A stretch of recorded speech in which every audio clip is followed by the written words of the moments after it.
Galileo, Bruno, ওয়েগনারের মতো আমাদের বাংলার এক মানুষ, যার বুকের মধ্যে ধারালো ছোড়া, হাতের লাঠিতে গোপন তরোয়াল, ঈশ্বর থেকে মুক্ত, কুসংস্কার থেকে মুক্ত, ধর্ম নিরপেক্ষ দৃষ্টি, দিল্লির বাদশাহ বলেন রাজা, রবীন্দ্রনাথ ঠাকুর যার বাড়ির নকশা করেন, যাকে ভারতের প্রথম আধুনিক মানুষ বলা হয়, প্রতিভা, পাণ্ডিত্য আর কর্মকুশলতায় হয়ে উঠেছিলেন নবজাগরণের অন্যতম প্রধান পুরুষ।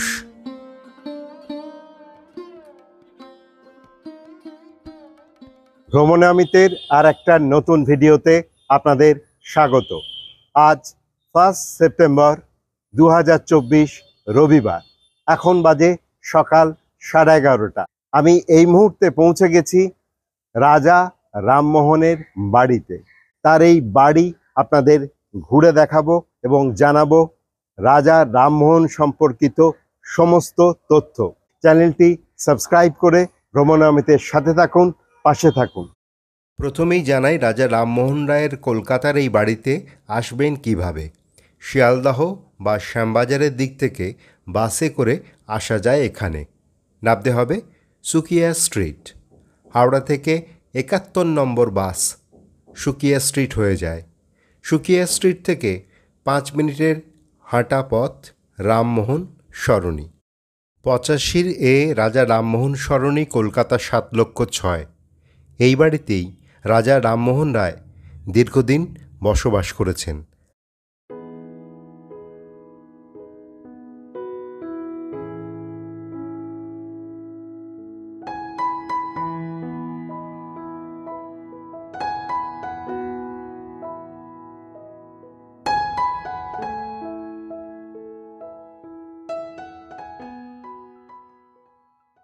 লোহার গেট পেরিয়ে বাড়ির মূল অংশে প্রবেশ করতেই সুদৃশ্য গাড়ি বারান্দা চোখে পড়বে।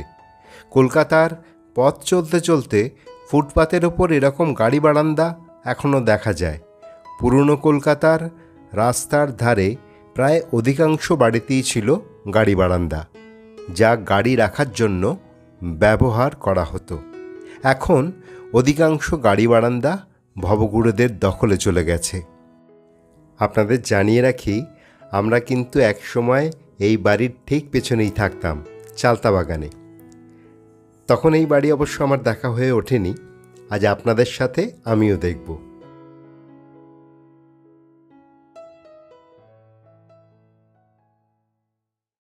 বাড়িতে ঢুকেই বাম দিকে সাজানো গোছানো বাগান চোখে পড়ে। পুরনো বাড়ি সংস্কার করে এই নতুন বাগান গড়ে তোলা হয়েছে। মানিকতলা অঞ্চলে রামমোহনের মোট 2টি বাড়ি আছে। একটি বর্তমানে পুলিশ মিউজিয়াম, আর এই বাড়িটির একটি অংশে মেডিকেল কলেজ। এই বাগানে রয়েছে বেশ কিছু ভেষজ উদ্ভিদ।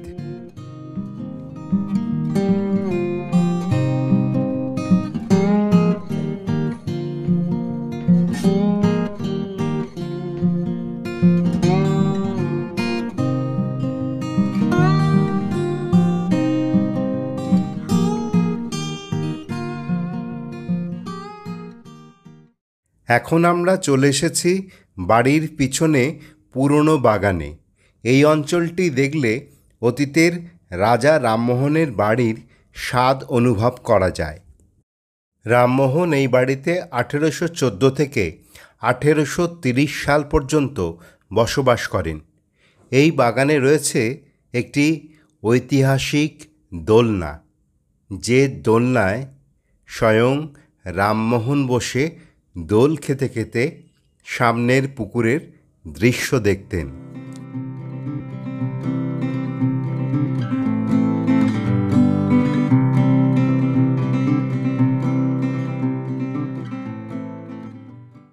ওপর থেকে সম্পূর্ণ বাগান আপনারা দেখছেন। এই বাড়ির অনেক কিছুই এখন আর নেই। বহু মূল্যবান জিনিস রক্ষণাবেক্ষণের অভাবে চুরি গেছে, তবে যেটুকু আছে তার মূল্য কম না। রাজা রামমোহন দোলনায় বসে বসে যে পুকুরের দিকে তাকিয়ে সাগর যাত্রার স্বপ্ন দেখতেন, সেই পুকুর এখানে রয়েছে। এখন আপনারা দেখছেন শুধুমাত্র আবর্জনা স্তূপ।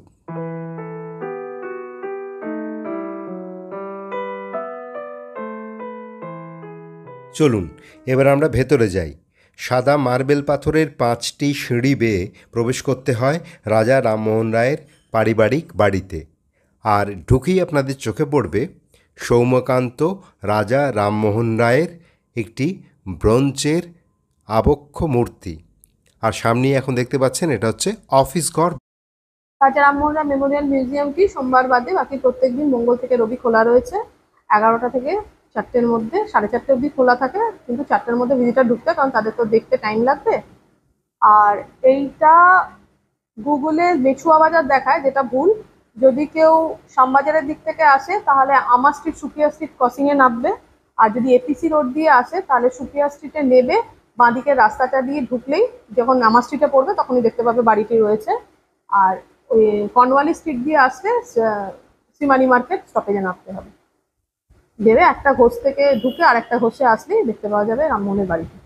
এন্ট্রি ফি বড়দের জন্য 10 টাকা, বাচ্চাদের জন্য 14 বছর অবধি বাচ্চাদের জন্য রয়েছে 5 টাকা। আর ভিডিও করলে 100 টাকা ক্যামেরার চার্জ, এমনি মোবাইল ক্যামেরার জন্য 50 টাকা।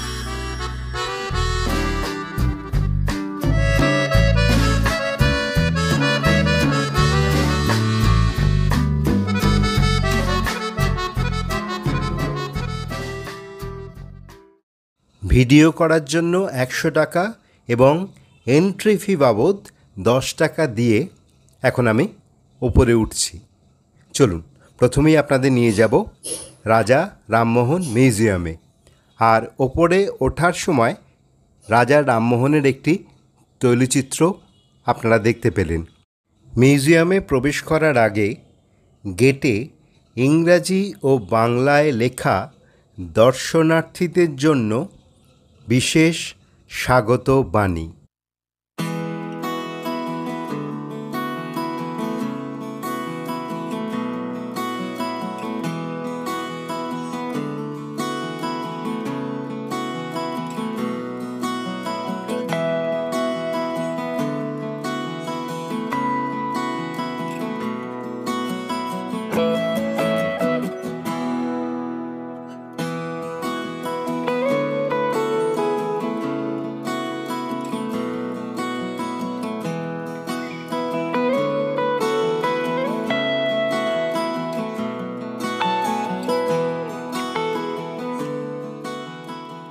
ঢুকেই রয়েছে একটি হলঘর, আর তার ডান দিকে দুটি এবং বাঁ দিকে দুটি, মোট 5টি হলঘর রয়েছে এই মিউজিয়ামে।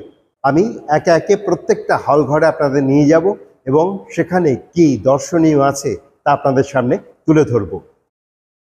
এখানে দেখা যাচ্ছে রাজা রামমোহন রায়ের বংশতালিকা। 1772 সালের 22শে মে হুগলি জেলার রাধানগর গ্রামে জন্মগ্রহণ করেন রামমোহন রায়। তার পিতা ছিলেন রামকান্ত রায় এবং মাতার নাম তারিণী দেবী। ছোটবেলা থেকেই লেখাপড়ায় প্রবল আগ্রহ ছিল রামমোহনের। বাংলা, আরবি, ফার্সির পাশাপাশি মাত্র 12 বছর বয়সে কাশীধামে গিয়ে সংস্কৃত ভাষার চর্চা করেন। পরবর্তীকালে হিন্দু ধর্মের প্রতি তার বিশেষ শ্রদ্ধার অভাব লক্ষ্য করে পিতা রামকান্ত তাকে ত্যাগ করেন। 15 বছর বয়সে বাড়ি ত্যাগ করে রামমোহন তিব্বতে চলে যান। ভারতের নানা প্রান্ত ঘুরে 1790 সালে ফিরে এলেন হুগলিতে। বসতি শুরু করলেন পাশের গ্রাম নাঙ্গুলপাড়াতে।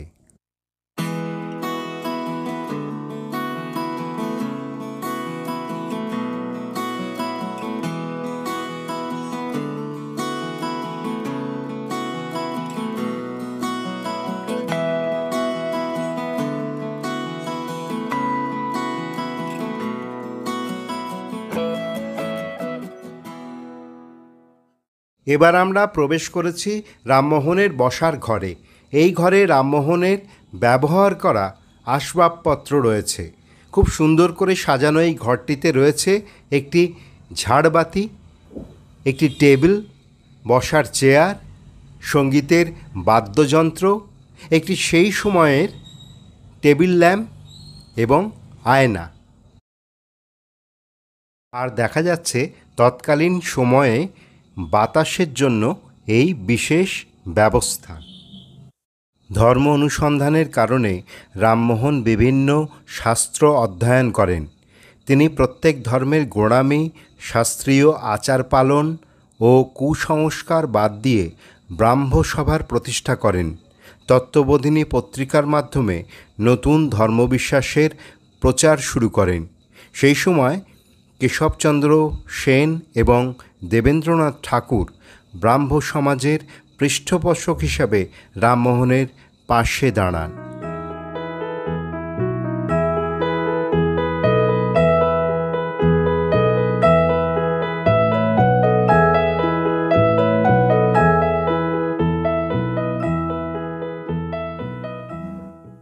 এখানে ব্রাহ্ম সমাজের গঠন এবং তার পরিচালনা এই বিষয়ে সমস্ত তথ্য চিত্র এবং লেখার মাধ্যমে দেওয়া আছে।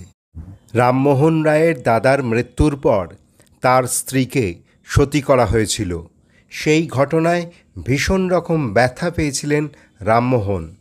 1829 সালে তৎকালীন বড়লাট লর্ড উইলিয়াম বেন্টিকের সহযোগিতায় হিন্দু ধর্মে যুগ যুগ ধরে চলে আসা সতীদাহ প্রথা রদ করতে আইন পাশ করান।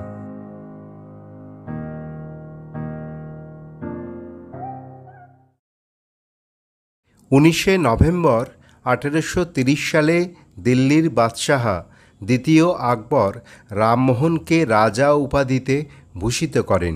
এই সময় দ্বিতীয় আকবর শাহের বৃদ্ধির প্রতিনিধিত্ব করতে বিলেতে যাত্রা করেন রামমোহন।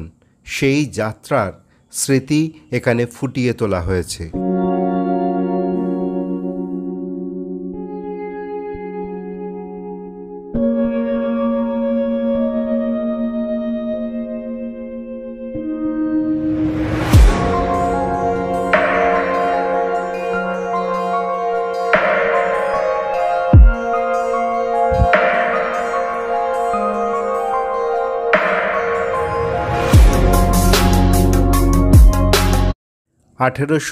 সালে রামমোহন বিদেশে যান। ঠিক 3 বছর পর 1833 সালের 27শে সেপ্টেম্বর ইংল্যান্ডের ব্রিস্টল শহরে মৃত্যুবরণ করেন। মৃত্যুর পর সেই সময় তার একটি ডেথ মাস্ক বানানো হয়, যেটা রেপ্লিকা এই মিউজিয়ামে আপনারা এখন দেখতে পাচ্ছেন।